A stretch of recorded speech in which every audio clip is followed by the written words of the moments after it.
Yes, మీ duty మీరు చేస్తున్నారు. You are doing your duty for the sake of your salary, not for the society. You are doing your duty to satisfy the politicians, not for the public. You are doing your duty for the sake of your status, not for the service. ఇదిగా మీరు చేస్తున్న duty. అది కాదు భూపతి గారు. ఆ party గెలిచినప్పుడు ఒకసారి, ఈ పార్టీ గెలిచినప్పుడు ఒకసారి, ప్రైమ్ మినిస్టర్ మారినప్పుడు ఒకసారి, చీఫ్ మినిస్టర్ మారినప్పుడు ఒకసారి, ప్రతిసారి వచ్చి కొత్తగా సర్వేలు చేసి రిపోర్ట్లు రాసి కాంట్రవర్సీ చేసి ఆ ఫైల్ ని తీసి ఓ మూల పారేసి పోవడం. Is that what you call duty? బాగుంది, చాలా బాగుంది.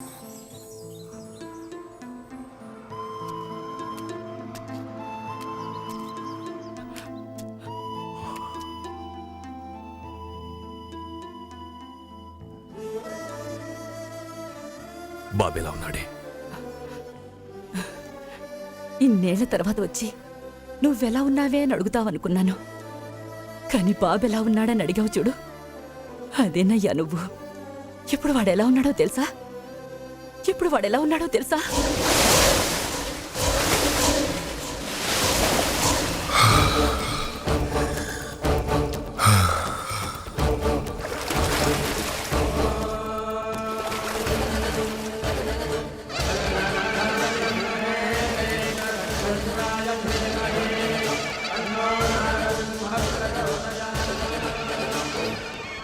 విజయీ భవ.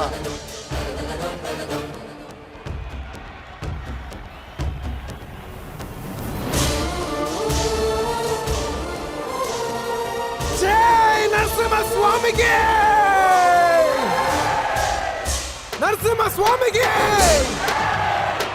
నరసింహస్వామికి! నరసింహస్వామికి! నరసింహస్వామికి! నరసింహస్వామికి! నరసింహస్వామికి! నరసింహస్వామికి! నరసింహస్వామికి! నరసింహస్వామికి! నరసింహస్వామికి! నరసింహస్వామికి! నరసింహస్వామికి!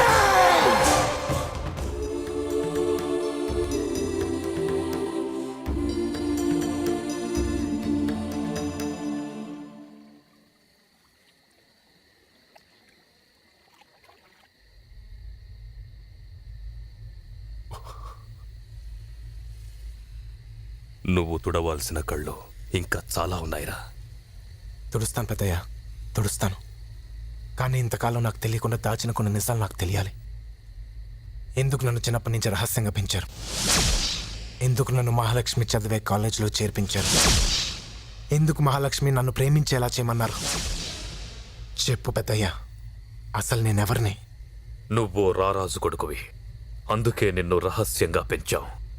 నీ ప్రాణానికి ప్రమాదం ఉంది కాబట్టే రాజాగా ఉన్న నీ పేరును బన్నీగా మార్చాం. మహాలక్ష్మి ఎవరో కాదు, స్వయానా నీ మేనత్త కూతురు. ఏంటి పెద్దయ్య?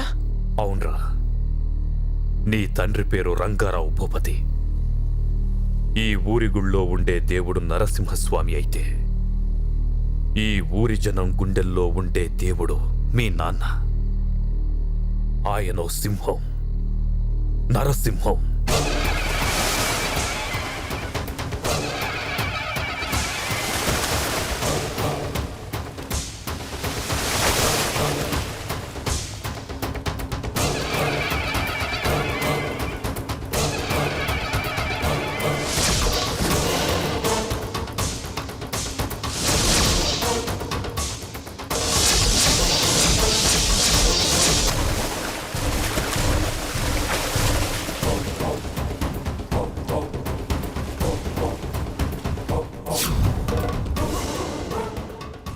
గోదావరి పక్కనే ప్రవహిస్తున్న ఆ నీళ్లు పొలాలు పండడానికి ఉపయోగపడడం లేదు. ఈ సంవత్సరమైనా వర్షాలు పడి పేద రైతులకి ఏ లోటు లేకుండా చూడు స్వామి.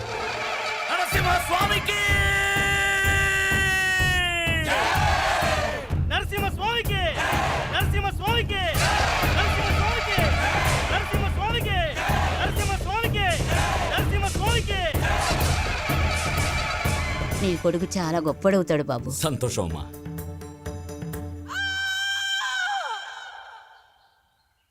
మహాలక్ష్మి ఏమండి, మా అన్నయ్యడండి. వస్తూ ఉంటారు లేవే.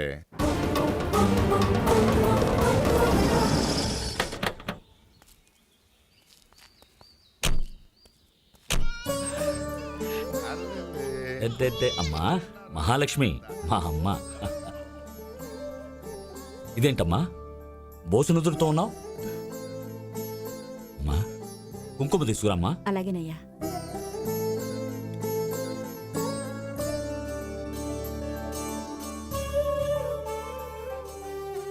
నా చెల్లి ఎప్పుడూ ఇలాగే ఉండాలమ్మా.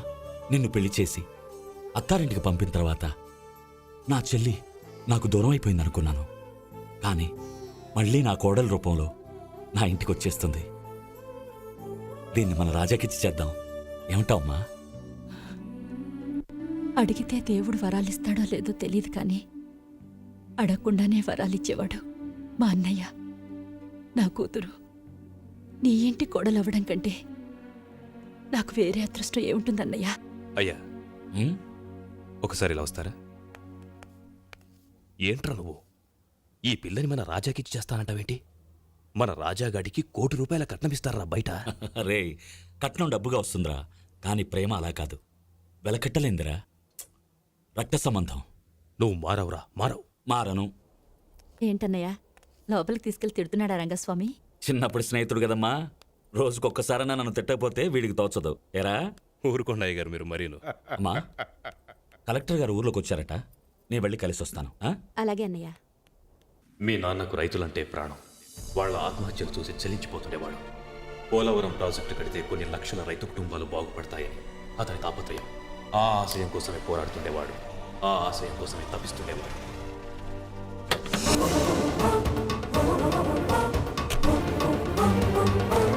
నమస్తే భూపతి గారు.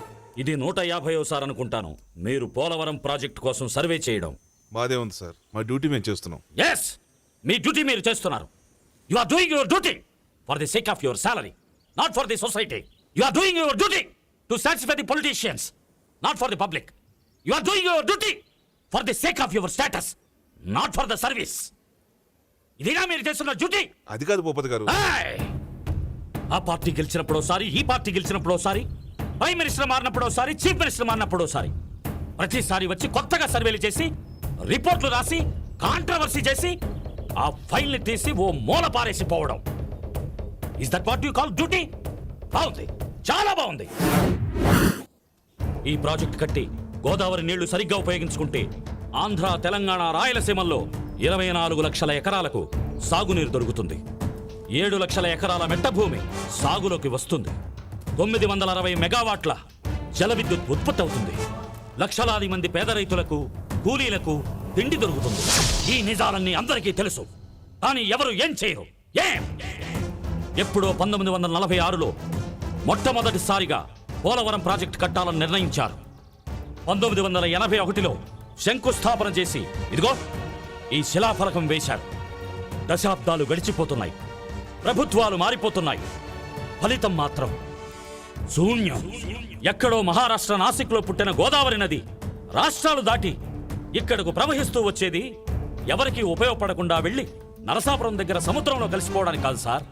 తన నీళ్లను పాలుగా ఇచ్చి పంట పొలాలను బిడ్డలుగా పెంచాలని, బంగారం పండించాలని. కానీ ఏం జరుగుతుంది? కళ్ల ముందు 70% గోదావరి నీళ్లు వృధాగా వెళ్లి సముద్రంలో కలిసిపోతున్నాయి. ఏమిటి దీనికి పరిష్కారం? క్షమించండి సార్, ఇది గవర్నమెంట్ పాలసీ మ్యాటర్. నన్ను అడిగి ఏం ప్రయోజనం లేదు. అయితే అడగవలసిన వాళ్ళని అడుగుతాను. రంగస్వామి, అయ్యా రేపొద్దున్నే రైతులందరినీ కాటన్ దొర విగ్రహం దగ్గరకు రమ్మని చెప్పు. ర్యాలీగా బయలుదేరి హైదరాబాద్ వెళ్దాం. గోదావరి తల్లి గుండె ఘోషను గొంతెత్తి వినిపిద్దాం. ఝన్ ఝన్ ఝన్ తెలుగు వన్